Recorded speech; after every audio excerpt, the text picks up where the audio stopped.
ರಾಜ್ಯದಲ್ಲಿ ಜೋರಾಗ್ತಾ ಇದೆ ಶನಿ ಹೆಸರಿನ ಪಾಲಿಟಿಕ್ಸ್. ಒಂದ್ ಕಡೆಗೆ ಪ್ರಧಾನಿ ನರೇಂದ್ರ ಮೋದಿ ಅವರನ್ನ ಹೀಯಾಳಿಸೋ ಬರದಲ್ಲಿ ಎಡವಟ್ಟು ಮಾಡಿಕೊಂಡ್ರ, ಲಘು ಹೇಳಿಕೆ ಕೊಡೋದ್ರ ಮೂಲಕ ಮಾಜಿ ಸ್ಪೀಕರ್ ರಮೇಶ್ ಕುಮಾರ್ ಅನ್ನೋದು ಪ್ರಶ್ನೆ ಆಗ್ತಾ ಇದೆ.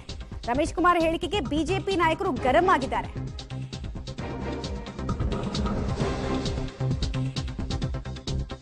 ಭ್ರಷ್ಟಾಚಾರಿಗಳಿಗೆ, ಭಯೋತ್ಪಾದಕರಿಗೆ ಮೋದಿ ಶನಿ ಅಂತ ಬೊಮ್ಮಾಯಿ ಅವರು ಇದೇ ಬಾಣವನ್ನ ತಿರುಗುಬಾಣ ಮಾಡಿದ್ದಾರೆ.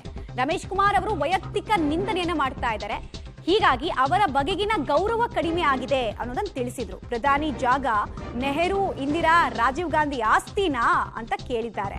ಮೋದಿ ಕೂತಿದ್ದಕ್ಕೆ ಆ ಜಾಗ ಇದೀಗ ಪವಿತ್ರವಾಗಿದೆ ಅನ್ನೋ ವ್ಯಾಖ್ಯಾನ ಪ್ರಹ್ಲಾದ್ ಜೋಶಿ ಅವರ ಕಡೆಯಿಂದ ಕೂಡ ವ್ಯಕ್ತವಾಗಿದೆ. ಮುಗಿಬೀಳ್ತಾ ಇದ್ದಾರೆ ರಮೇಶ್ ಕುಮಾರ್ ಅವರ ಒಂದು ಸ್ಟೇಟ್ಮೆಂಟ್ ವಿರುದ್ಧ ಬಿಜೆಪಿ ನಾಯಕರು.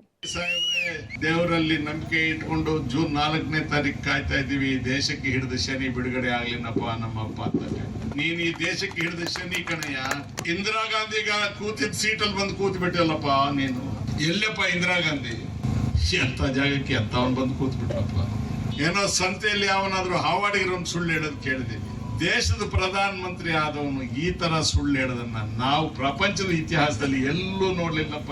ಅವನ ಮಾವುಮ ಅಂದರೆ ಇಂದಿರಾ ಗಾಂಧಿ ಅವ್ರು ಕೂತು ಜಾಗ ಅಂದರೆ ಇಂದಿರಾ ಗಾಂಧಿ, ನೆಹರು, ಇಂದಿರಾ ಗಾಂಧಿ, ರಾಜೀವ್ ಗಾಂಧಿ ಇವ್ರದ್ದೇನು ಇವ್ರ ಮನೆ ಸ್ವತ್ತ ಅದು. ಇವ್ರಿಗೇನಿದೆ ಅಂದರೆ ಆ ಮನೆತನದ ಗುಲಾಮಗಿರಿ ಮಾಡೋದನ್ನು ಬಿಟ್ಟರೆ ಮತ್ತೊಂದು ಏನೂ ಇಲ್ಲ ಇವರಿಗೆ. ಆ ಗುಲಾಮಿ ಮಾನಸಿಕತೆಯಿಂದ ಇಂದಿರಾ ಗಾಂಧಿ ಕೂತು ಜಾಗ ಅಂದರೆ ಇಂದಿರಾ ಗಾಂಧಿ ಈ ದೇಶದ ಪ್ರಜಾಪ್ರಭುತ್ವವನ್ನು ಹಾಕಿದ್ರು. ಇಂದಿರಾ ಗಾಂಧಿಯವ್ರ ಕಾಲದಲ್ಲಿ ಎಂಥ ಸರ್ವಾಧಿಕಾರಿ ಇತ್ತು ಇದೆಲ್ಲ ಏನು ಗೊತ್ತಿಲ್ಲ ನಿನ್ನ ಜನಕ್ಕೆ. ಆದ್ದರಿಂದ ನಿಮ್ಮ ಈ ಭಾಷೆಯ ಬಗ್ಗೆ ರಮೇಶ್ ಕುಮಾರ್ ಅವರು what ever it is, Ramesh Kumar ಅವರು ಸಭ್ಯ ಭಾಷೆ ಬಳಸೋರು ಅಂತನ್ನುವಂಥ ಒಂದು ಇದಿತ್ತು. ಅವ್ರ ಬಗ್ಗೆ ಇರುವ ಗೌರವ ನಮಗೆ ಕಮ್ಮಿ ಆಗಿದೆ. ಅವರು 2-3 ಪೀಳಿಗೆಗಾಗುವಷ್ಟು ನಾವು ತಿಂದು ತೆಗಿದ್ದೇವೆ, ಅದಕ್ಕೆ ಗಾಂಧಿ ಇದರದ್ದು ಋಣ ತೀರಿಸಬೇಕು ಅಂತ ಹೇಳಿದ್ರು. ಅಂದರೆ ಯಾವ ರೀತಿ ದೇಶವನ್ನು ಆಳಿದ್ದಾರೆ ಅಂತ ಅನ್ನೋದು ಅವರೇ ಹೇಳಿದ್ದಾರೆ. ಇವತ್ತು ಇಂದಿರಾ ಗಾಂಧಿಯವರು ಕೂತು ಜಾಗ, ಇಂದಿರಾ ಗಾಂಧಿ ಮೋದಿಯವರು ಇವತ್ತು ಕೂತಿದ್ದಾರೆ ಅಂದರೆ ಅದು ಪವಿತ್ರ ಆಗಿದೆ. ರಮೇಶ್ ಕುಮಾರ್ ಅವರು ಜೊತೆಗೆ ನಾವೆಲ್ಲ ಇದ್ದವರು, ಅವ್ರ ಬಗ್ಗೆ ಇಡೀ ರಾಜ್ಯಕ್ಕೆ ಗೊತ್ತಿದೆ. ಸತ್ಯವಂತರು ಎಷ್ಟು ಅನ್ನುವಂಥದ್ದು ಜನರಿಗೆ ಗೊತ್ತಿದೆ, ಇಷ್ಟೇ ಹೇಳ್ಬೋದು ನಾನು. ಎರಡನೇದಾಗಿ ನಿಜವಾಗ್ಲೂ ಕೂಡ ರಮೇಶ್ ಕುಮಾರು ಮತ್ತು ಅವ್ರ ಪಕ್ಷಕ್ಕೆ ನರೇಂದ್ರ ಮೋದಿ ಶನಿನೇ.